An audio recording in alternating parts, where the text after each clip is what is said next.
Hello and good morning everyone. তো আজ আমি তোমাদের সামনে নিয়ে চলে এসেছি আর একটা নতুন ব্লগ নিয়ে। তো তোমরা সবাই কেমন আছো? আশা করি তোমরা সবাই খুব ভালো আছো।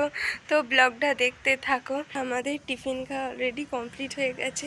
দিদি সকালে পড়াতে গেছিলো, ও এসে একটু পরে টিফিন খেলো, ওটাই নিচে আছে, আমি একাই ছাদে আছি। তো রোদে 10 মিনিট দাঁড়ানোর পর আমি এখন নিচে চলে যাব। তো নিচে গিয়ে দেখি মা আর দিদি কি করছে। তো চলো দেখা যাক। এই যে এখানে দিদি বসে আছে। কিরে দিদি, কি করছিস? তোকে কেন দেখাবো আমি? হাই দেখো কি খাচ্ছে। সরে যা, তোকে কেন আমি দেখাবো? তুই তো খেয়ে নিবি, তো আমাকে মা দিয়েছে, আমি তোকে কেন দেখাবো? দেখো পড়িয়ে এসে ভাত খেতে আবার কি খাচ্ছি। আমি তোকে দেখাবোই না। দেখো বন্ধুরা কি চুরি করে খেয়ে নিল। আমি তোকে দেখাবোই না কি খাচ্ছি, মা আমাকে দিয়েছে। আমি কেন চুরি করে খাবো রে? মা আমাকে দিয়েছে। হ্যাঁ, আমাকে তো দেয়নি। না, তোকে কেন দেবে? আমাকে তো মা বেশি ভালোবাসে, তাই আমাকে দিয়েছে। এটা কিন্তু ঠিক নয়। মায়ের কাছে যাচ্ছি, দাঁড়া। তো মাকে আমি খুঁজছি, আবার দেখে চলে যাচ্ছে মায়ের কাছে। মাকে আমি খুঁজি, মাকে নিচে করে পাচ্ছি না। মা আমার ছাদে গেছে। তো চলো আবার ছাদে গিয়ে দেখি। তো চলো মা কোথায় আছে? এই যে মা এখানে।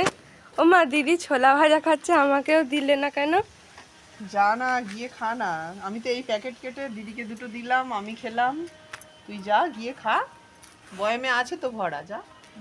তো চলো আমি গিয়ে ছোলা খাই, তাহলে মা তো বলেই দিয়েছে। আজ বৃহস্পতিবার, আমাদের বাড়িতে বৃহস্পতিবার নিরামিষ খাওয়া হয়, তাই মা আজকে নিরামিষ সোয়াবিন দিয়ে আলু দিয়ে তরকারি রান্না করছিল। তো দেখো তরকারিটা মা কীরকম রান্না করছে।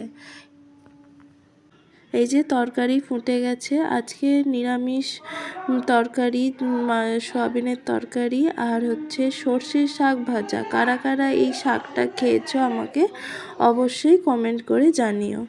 এই যে এখন আমার বোন বসেছে সন্ধেবেলা টিফিন খেতে, ফোনে গল্প দেখতে দেখতে চানা মুড়ি বানিয়ে বসেছে খেতে। আর আমি এখানে গিয়ে ওকে একটু বিরক্ত করছিলাম। এই যে আমি ওকে একটু চাইছিলাম বলে ও আমাকে এরকম আঙুল নাড়িয়ে না না বলছিল। তো বন্ধুরা, রাতে খাওয়া দাওয়া সব কমপ্লিট হয়ে গেছে, সমস্ত কাজও কমপ্লিট হয়ে গেছে। আজকের ব্লগটা এখানেই শেষ করছি। Tata, good night.